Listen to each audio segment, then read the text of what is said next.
حضرت موسی در دل خود گذرانیدم پروردگارا برای ما جنت میگویی، نعمتهای جنت میگویی و من میدانم که پیغمبرهای تو همه وارد جنت میشوند، منم از آن جمله. لکن من در جنت همراه کی هستم؟ همراه کی هستم در جنت و همسایگی کی در من قرار دارم؟ خداوند ندا کرد موسی تو همراه یک قصاب در جنت سکونتی میکنی و هم صحبت میشه. حضرت موسی میگه در حیرت افتادن قصاب؟ گفتن بله، همراه یک قصاب تو در جنت همراه میشوی. حضرت گفتن اون قصاب کیست؟ گفتن در فلان شهر سکونتی میکنن. حضرت میگه از مکان خود سفر کردن و بر آن شهر رسیدن. نگاه کردن که یک قصاب عادی هست، عملش مثل عمل همین آدمهای عادی هست، دیگر هیچ عملی نداره. تا بیگاه میگن همین قصاب نظارت کرد، نگاه کرد. بعد این میگه بیگاه که شد حضرت موسی خودش را معرفی نکرد، شناس نکرد، بلکه گفت مسافر آیا در خانه خود راه میدهی؟ ما مسافر هستیم. گفت بله، البته به البته، مرحمت گفته. از پس این قصاب میگه روان شد. وقتی میگه در خانه قصاب در آمدم، در یک خانه مرا شیناند.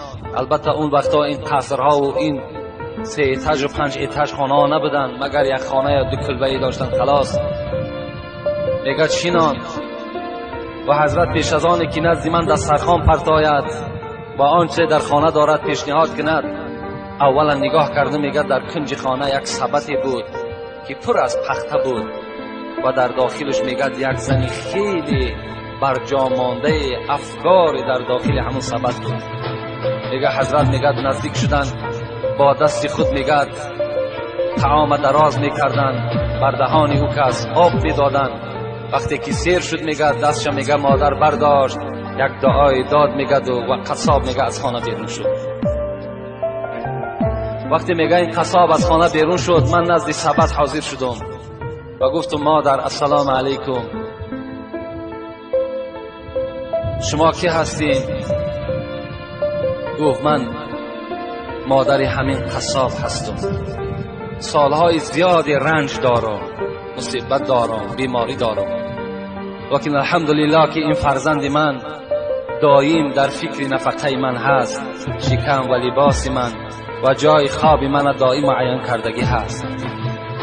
میگه گفت مادر عزیز، آیا یگان امید، آیا یگان دعا، آیا یگان درخواست مقصد داری؟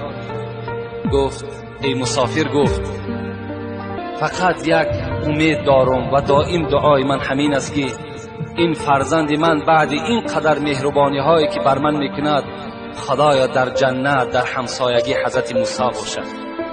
فقط دعای من گفت همین است.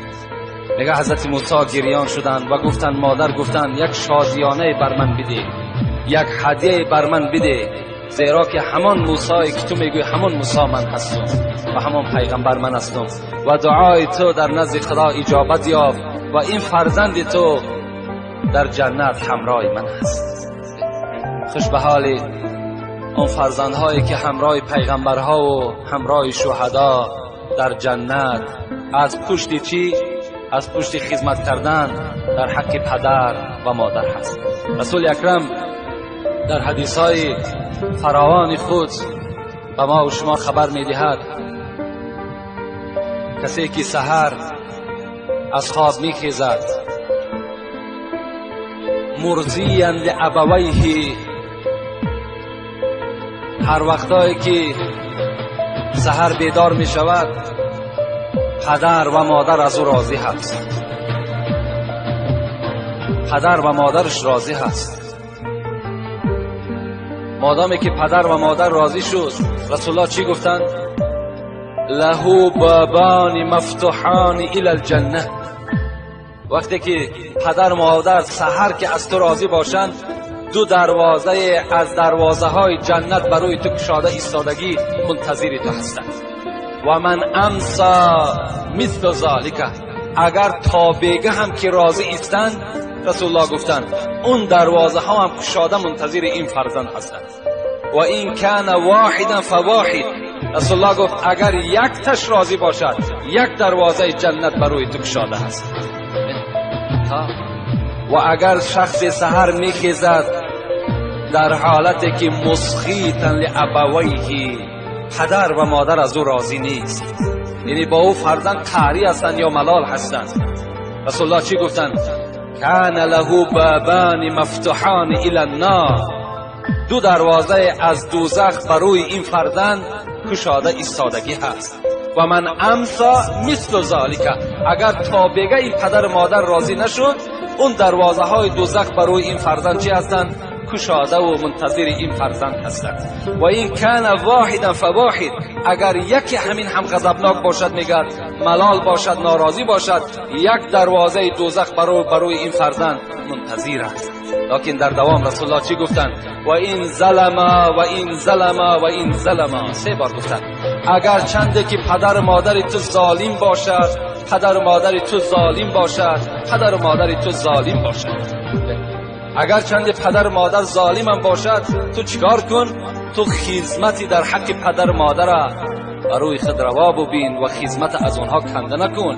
زیرا خدا را بین در سوره همین لقمان و ما و شما چی میگوید؟ امروز بسیار جوان ها میآیند پیش ما، سوال میکنم پدر من فلان گپ گفت، آیا من در همین گپ خلافی اگر پدرم کار کنم چی میشود؟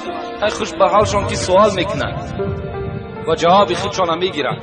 خداوند در قرآن به ما و شما تذکر میدهد، میگوید و این جاهداک علی ان تشرک بی ما لیس لک به علم فلا تطیعهما و صاحبهما فی الدنیا معروفا.